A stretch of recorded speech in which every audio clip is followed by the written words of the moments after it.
What an exciting and stressful time of the year. It's FAFSA time. The college application season is in full swing and you've been very busy getting all of your ducks in a row. And now the FAFSA and CSS profile forms are available as of October 1st. As the parent of a high school senior, you should be finished with the college application process, and as financial aid is dispersed on a first-come, first-served basis, you should have your FAFSA and CSS profiles already submitted. But if you haven't, it's not too late. Here are 7 timely tips designed to help you get the most money for college. Tip 1. Do it now. The priority filing date when federal financial aid forms and private school financial aid forms become available is October 1st. If you haven't already filed the FAFSA and CSS profile forms, don't wait. Do it now. This is essential because financial aid is awarded on a first-come, first-served basis. The longer you wait, the less likely you will be to get the money you deserve. You may even completely miss out on financial aid if you delay. Other forms may be needed too, depending on the school and often how selective it is in doling out funds. The deadline for these supplemental forms varies from one school to the next. So as you can see, it's never too early to get in the know about these important dates. Tip number 2, do it right.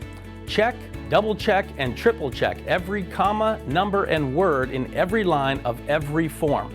I can't stress this enough. It's very easy to make a mistake when you're filling out the financial aid forms, and a single slip digit could cost you thousands of dollars. Tip number 3, use the latest form. The FAFSA and many of the CSS profile forms change annually. There are still some old forms out there, and last year's form will be available when you log in to fafsa.gov to start completing your form. It's all too easy to accidentally fill out an old form instead of the current one, especially when you do it online. Tip number 4, don't be lulled into complacency by the common admissions application. A few dozen colleges and universities in the United States have created what they call a common admissions application. It's a single form you fill out if your child is applying to any of the involved schools. This sounds convenient, and it is. However, you must understand that most of these same colleges and universities also have their own unique supplemental forms that must be completed and sent in on time. Bottom line, know what each school requires and when. Tip number 5, fill out all the forms you need. One or more additional forms may be required depending on your family's circumstances. For instance, if you own a business or an investment-oriented farm, you probably will need to fill out a business farm supplement. And if you are divorced or separated, your ex-spouse might be asked to fill out a non-custodial parent supplement. Those are just a couple of the possible additional forms. Make sure to check with each school to find out if they require any additional forms. Tip number 6, be consistent. Within each form and between one form and another, you must be consistent.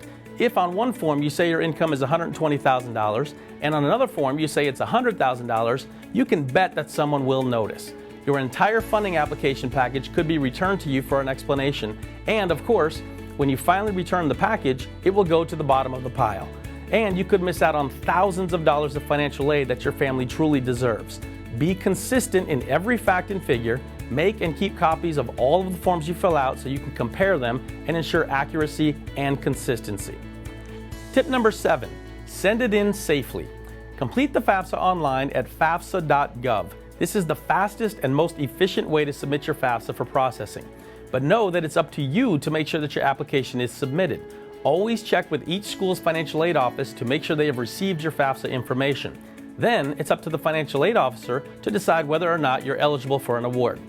One problem is that even if your child is given a very generous award, there's a good chance that it won't cover all of the college expenses you'll have to pay. We've come up with some very effective solutions to this problem. We can show you how to pay for your child's education without changing your current lifestyle or spending your retirement, and sometimes even on a tax-favored basis. To find out whether one of these solutions can work for you or to help define a plan specific for your family, just give us a call or visit our website to schedule a free consultation with a college planning expert. October is a very important time in the college financial aid process. It's still not too late to help your child attend the school of his or her choice, whatever the cost. But you do have to take action now. Remember, as a nonprofit company, our college planning services are entirely free. We're a tremendous resource for you in this process, and we'd be happy to help in any way that we can. That's it for this month.